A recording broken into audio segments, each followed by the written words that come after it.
नमस्कार बच्चों, आज की हिंदी कक्षा में आप सभी का स्वागत है। आज का हमारा विषय है लोकगीत भाषा की बात। भाषा की बात का अर्थ है వ్యాకరణాంశాలు। ఇంతకు ముందు మనము పార్ట్ 1, పార్ట్ 2, పార్ట్ 3 ఇవి కూడా నేను డిస్క్రిప్షన్ బాక్స్లో లింక్ ఇస్తాను। पहला क्या है लेखक परिचय पार्ट 1, उसके बाद में జానపద గీతాలు లోకగీత గురించి డీటెయిల్స్గా చెప్పుకున్నాము पार्ट 2, नेक्स्ट सारांश पार्ट 3। ये 3 भी आपको डिस्क्रिप्शन बॉक्स में दिखाई देते हैं लिंक्स। अब देखिए भाषा की बात, पर्याय शब्द लिखिए, कोष्टक में दी गए सूचना के अनुसार पढ़िए और उसका अभ्यास कीजिए। तो देखिए फर्स्ट पर्याय शब्द। पर्याय शब्द में 3 है, साधना, त्योहार, देहात। ठीक है, साधना का पर्याय शब्द क्या है?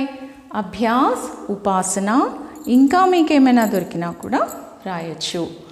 దీనికి वाक्य प्रयोगము, परीक्षा उत्तीर्ण होने के लिए साधना की ज़रूरत है। ओके, పరీక్ష పాస్ అవ్వాలంటే మనం ప్రాక్టీస్ అవసరము। त्योहार, पर्व, उत्सव। त्योहार का अर्थ क्या है? పండుగ। దాన్ని మనము पर्व, उत्सव అని కూడా అంటాం। होली रंगों का त्योहार है। होली పండుగ रंगुला पंडुगा। देहात का अर्थ क्या है? गांव, ग्राम। ये है पर्यायवाची शब्द। मेरे कुछ मित्र देहात में रहते हैं। నా యొక్క మిత్రులు కొంతమంది ఊర్లలో ఉంటారు। ठीक है, देहात का अर्थ है गांव या ग्राम। ये है पर्यायवाची शब्द।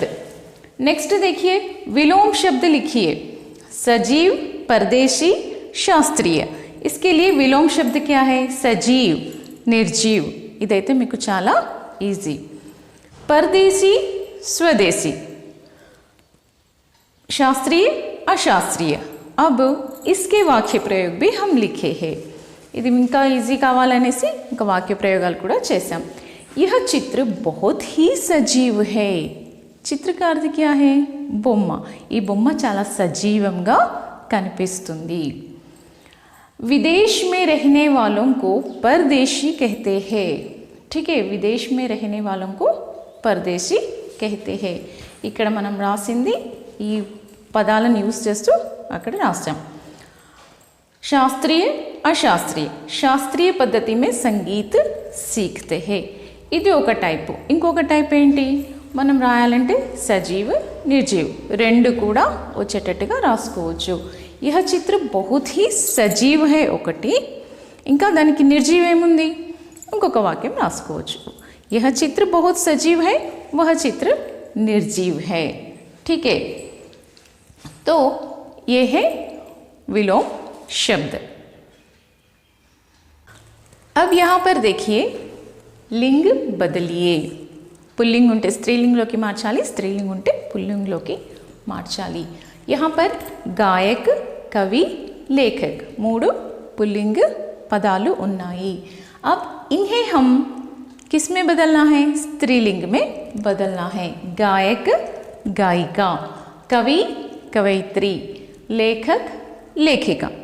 ठीक है, अब यहाँ पर देखिए एक प्रत्यय जोड़कर लिखिए। प्रत्यय अंटे ఏంటి? ओके, एक शब्द के बाद में जुड़ने वाला अक्षर या शब्द। धर्म, धार्मिक। ठीक है, मास, मासिक। यहाँ पर एक प्रत्यय जुड़ रहा है। दिन, दैनिक, उत्साह, औत्साहिक। यहाँ पर इन्हें समझिए और अंतर स्पष्ट कीजिए। ఇక్కడ రెండు పదాలు ఉన్నాయి, వీటిని అర్థం చేసుకోవాలి, డిఫరెన్స్ని మనం తెలియచేయాలి। ఓకే, उपेक्षा, अपेक्षा। ठीक है, कृतज्ञ, कृतज्ञ। दोनों एक जैसे सुनाई देते हैं। सुनने में हम लोगों को एक जैसे सुनाई देते हैं, लेकिन उसका शब्दार्थ बिल्कुल अलग रहता है। ठीक है, వినడానికి సేమ్ అనిపిస్తాయి కానీ దాని యొక్క మీనింగ్ డిఫరెంట్ ఉంటుంది। यहाँ पर देखिए उपेक्षा, अपेक्षा। उपेक्षा का अर्थ क्या है? तिरस्कार, अवहेलना। ठीक है, अपेक्षा का अर्थ क्या है? आशा, इच्छा। ओके, उपेक्षा करना। मैं मेरे दोस्तों के पास गई तो उपेक्षा कर दिए, उन्होंने मुझे उपेक्षा कर दिए। నేను నా ఫ్రెండ్స్ దగ్గరికి వెళ్తే వాళ్ళు నన్ను తిరస్కరించారు, उपेक्षा कर दिए। ठीक है, अपेक्षा का अर्थ क्या है? आशा, इच्छा। मुझे प्रथम अंक आने की अपेक्षा है, నేను ఫస్ట్ మార్క్స్ తెచ్చుకుంటానని కోరిక ఉంది।